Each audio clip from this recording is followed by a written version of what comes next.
Halo dan selamat datang kembali di The Deep Dive. Pernah dengar soal kulkan dari tanah liat yang bisa menjaga sayuran tetap segar tanpa listrik? Pernah, itu kan contoh klasik ya. Betul, itu esensi dari Jugat, inovasi cerdas yang lahir dari keterbatasan. Nah, pertanyaan besarnya, gimana caranya membawa semangat gerilya seperti itu ke dalam perusahaan raksasa yang ya tahu sendiri hidupnya diatur oleh SOP dan rapat tanpa akhir? Itu tantangan utamanya sih. Hari ini kita akan membongkar bab 8 dari buku Jugat Innovation. Misi kita adalah mencari tahu bagaimana sebuah organisasi, terutama perusahaan barat yang sangat terstruktur, bisa menyerap dan memadukan prinsip-prinsip Jugat ini. Dan kita bakal lihat studi kasus dari General Electric, GE. Tepat. Dan yang terpenting, langkah-langkah praktis yang bisa Anda coba terapkan di tim Anda sendiri. Dan yang perlu digarisbawahi ya, ini bukan soal membakar semua aturan yang ada terus diganti dengan kekacauan. Sama sekali bukan. Bukan anarki ya? Bukan. Ini lebih tentang menyuntikkan cara berpikir yang baru untuk melengkapi sistem yang sudah ada. Tujuannya itu menemukan keseimbangan emas antara struktur yang solid dan kelincahan yang dibutuhkan untuk bertahan hidup. Oke, ini pertanyaan mendasar dulu. Apakah pendekatan Jugat ini seperti obat mujarab yang cocok untuk semua situasi? Atau ada kondisi-kondisi tertentu di mana dia baru benar-benar bersinar? Itu pertanyaan kunci. Sumber yang kita bahas ini sangat jelas soal itu. Jugat paling efektif saat beberapa kondisi terpenuhi. Kondisi seperti apa tuh? Yang pertama, dan paling jelas, adalah saat sumber daya langka. Bukan cuma soal modal yang cekak ya, tapi juga akses ke sumber daya alam. Oh, seperti air atau energi gitu? Betul. Sektor otomotif dan makanan minuman sekarang lagi merasakan tekanan ini. Benar juga, slogan berbuat lebih banyak dengan lebih sedikit sekarang bukan lagi cuma poster motivasi di dinding kantor, tapi jadi syarat untuk bertahan. Apalagi? Kondisi kedua adalah ketika berhadapan dengan pelanggan yang super hemat tapi kebutuhannya sangat beragam. Maksudnya? Bayangkan pasar di mana semua orang sangat sensitif soal harga.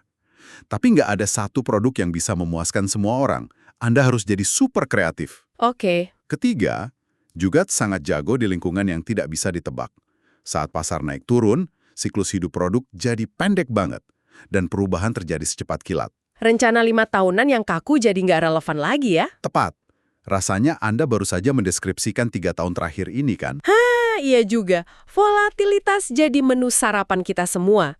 Dan yang terakhir, sumbernya menyebut soal interkonektivitas. Ini maksudnya apa ya? Ini soal bagaimana teknologi seluler dan media sosial membuka pintu bagi model bisnis yang sama sekali baru, terutama untuk menjangkau mereka yang tadinya terpinggirkan. Contohnya? Contoh di sumber ini adalah 60 juta warga Amerika yang tidak punya rekening bank. Dulu, mereka ini pasar yang tidak terlihat.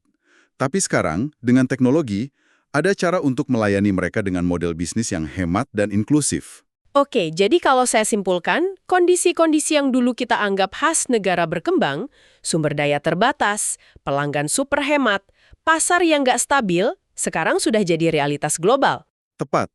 Tantangannya bukan lagi di sana, tapi sudah ada di sini, di depan mata kita. Nah, ini yang paling saya penasaran. Mari kita beralih ke praktek. Sumber Anda menyoroti General Electric. Ini kan perusahaan yang identik dengan presisi, proses Six Sigma yang super kaku. Betul, sangat terstruktur. Rasanya seperti membayangkan gajah belajar balet, gimana caranya raksasa industri seperti GE bisa mengadopsi semangat Jugat. Apa yang menarik di sini adalah pemicunya. Di bawah kepemimpinan Jeff Immelt, GE itu sadar kalau keunggulan rekayasa saja sudah nggak cukup. Kenapa begitu? Pelanggan mereka, baik di negara maju maupun berkembang, menuntut produk berkualitas tinggi yang bisa didapat lebih cepat dan tentu saja lebih murah. Jadi mau tidak mau ya? Mau tidak mau, GE dipaksa untuk jadi lebih lincah, lebih hemat, dan lebih inovatif. Mereka harus mulai berpikir seperti para inovator Jugat. Oke, mari kita bedah satu persatu prinsipnya. Yang pertama, mencari peluang dalam kesulitan. Di perusahaan sebesar GE, kesulitan itu kan biasanya sesuatu yang harus dihindari, bukan dicari. Bagaimana mereka membalik cara pandang ini?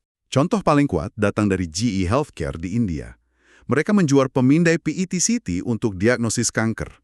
Masalahnya, alatnya mahal sekali. Oke. Dan lebih parah lagi, rumah sakit juga harus membeli cyclotron yang harganya sama mahalnya untuk memproduksi zat radioisotop yang dibutuhkan si pemindai. Ini jadi penghalang besar. Oke, saya coba tebak. Sebagai perusahaan rekayasa, DNA GE pasti menyuruh mereka, ayo kita buat cyclotron versi murah, bener kan? Nah, disitulah letak kejeniusan Jugatnya. Mereka tidak melakukan itu. Loh, terus? Alih-alih mengubah produk, mereka mengubah model bisnisnya.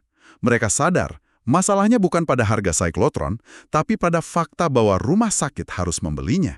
Jadi, GE mengambil langkah radikal, mereka membangun fasilitas cyclotron sendiri, lalu mendistribusikan radioisotop bernama FDG itu langsung ke rumah sakit dalam dosis harian. tunggu sebentar, jadi GE berubah dari perusahaan penjual alat medis menjadi semacam layanan antar radioisotop? Tepat.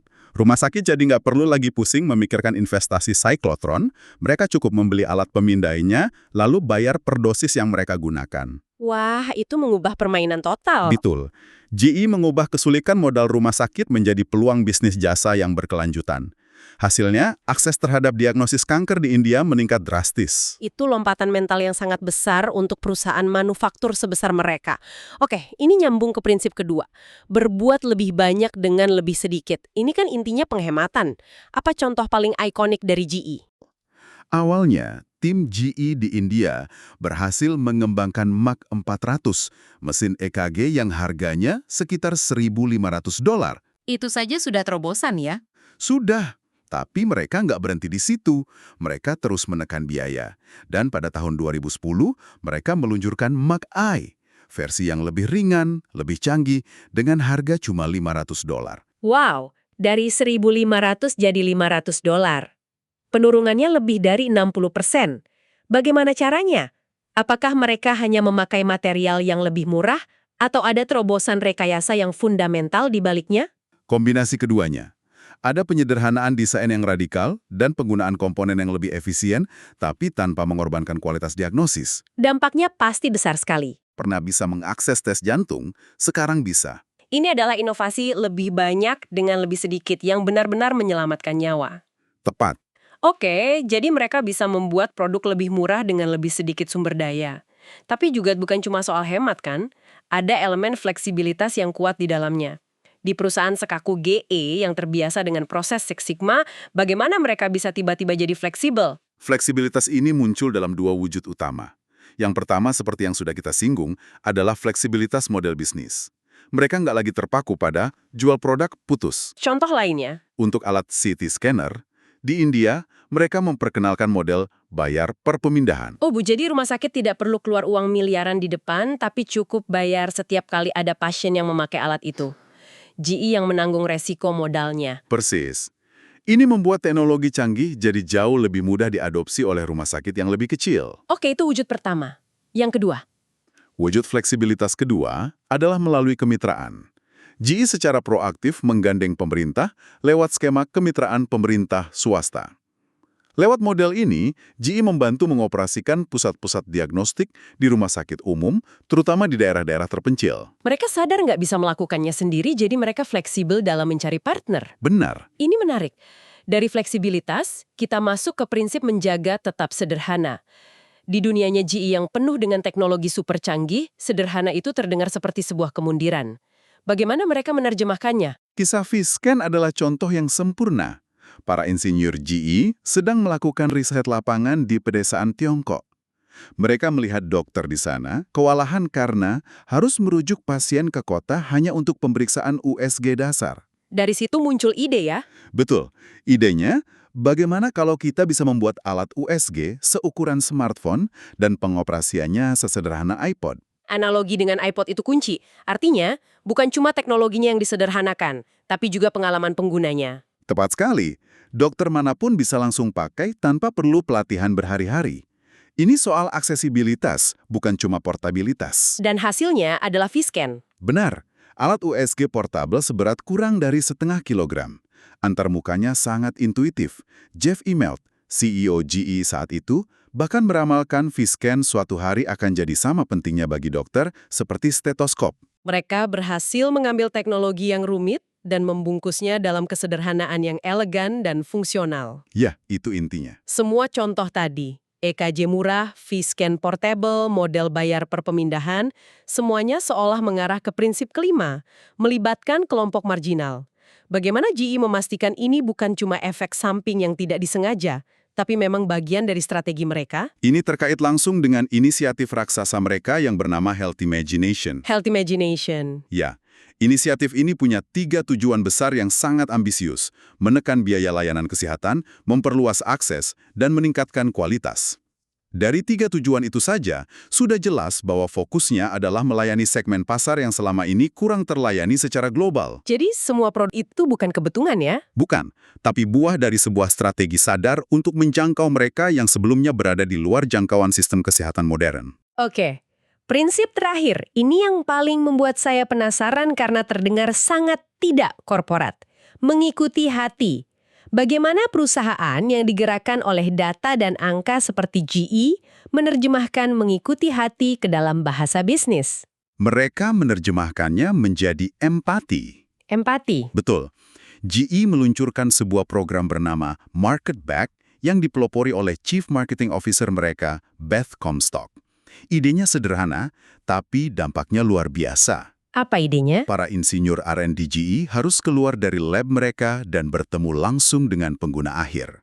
Bukan cuma manajer pembelian rumah sakit, tapi mereka harus bicara dengan dokter, perawat, teknisi, bahkan pasien. Jadi mereka bisa merasakan langsung frustrasi dan harapan orang-orang di lapangan, bukan cuma membaca laporan riset pasar. Tepat.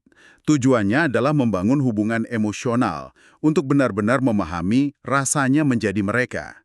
Dengan merasakan langsung masalah yang ada, para insinyur bisa menciptakan solusi yang lebih manusiawi. Itu pergeseran besar ya, dari inovasi berbasis data ke inovasi berbasis empati. Sangat besar.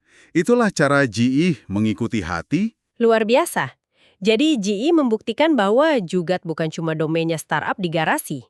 Dengan kepemimpinan yang berani dan kemauan untuk membongkar cara kerja lama, prinsip-prinsip ini benar-benar bisa mengubah raksasa industri sekalipun. Betul sekali. Baik, studi kasus GE tadi sangat membuka mata. Sekarang, untuk Anda yang mendengarkan dan berpikir, oke, keren ceritanya. Tapi gimana saya bisa mulai menerapkan ini di tim saya besok pagi? Mari kita bedah beberapa langkah praktis dari sumber ini. Langkah pertama yang paling ditekankan adalah mulai dari yang kecil. Jangan langsung revolusi satu perusahaan ya. Tepat. Jangan pernah mencoba mengubah seluruh perusahaan dalam semalam. Itu resep pasti untuk bencana. Sebaliknya, pilih satu unit bisnis, satu proyek spesifik, lalu jalankan proyek percontohan di sana. Biarkan keberhasilan kecil menjadi bukti konsep yang tidak terbantahkan. Lalu ada ide yang menurut saya jenius, sekaligus sedikit gila.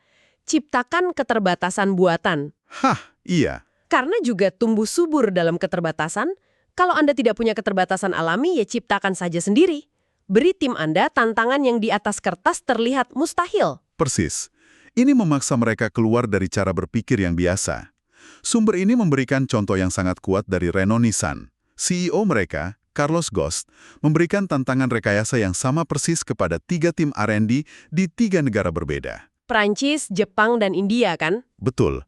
Dan hasilnya? Jangan-jangan tim India yang menang. Bukan cuma menang, tapi menang telak.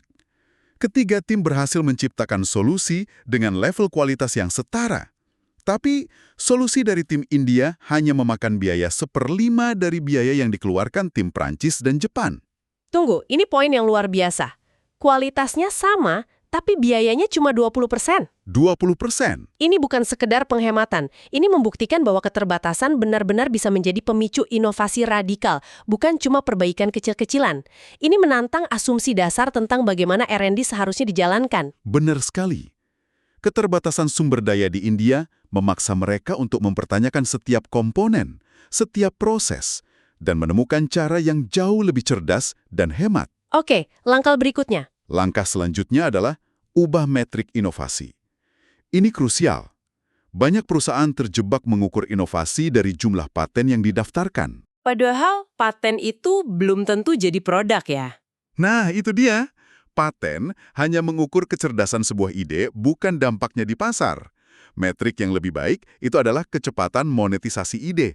Seberapa cepat Anda bisa mengubah sebuah ide brilian menjadi pendapatan? Tepat. CEO Newsoft, Dr. Liu, dikutip dalam buku ini mengatakan, fokus kami bergeser dari mematenkan satu ide besar ke menghasilkan banyak ide dan mengeksekusinya secepat mungkin. Jadi dari kuantitas paten ke kecepatan eksekusi, ini ada kaitannya dengan langkah berikutnya, yaitu dorong kolaborasi radikal kan? Sulit untuk bergerak cepat kalau setiap departemen bekerja dalam dunianya sendiri-sendiri. Tepat. Kolaborasi radikal berarti merobohkan tembok-tembok itu. Contoh klasiknya adalah program 15% di 3M.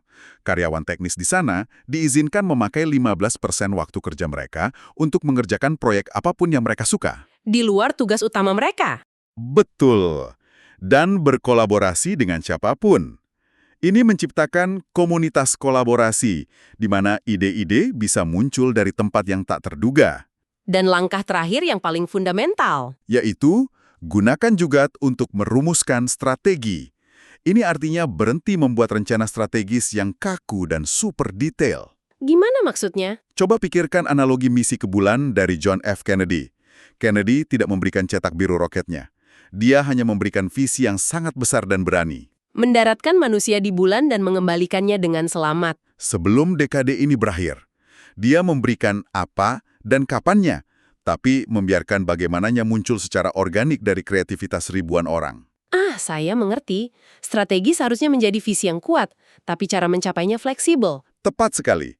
Memberi ruang bagi tim di lapangan untuk berimprovisasi, bereksperimen, dan menerapkan juga. Semuanya mengintegrasikan Jugat ini bukan soal membuang semua struktur yang sudah ada.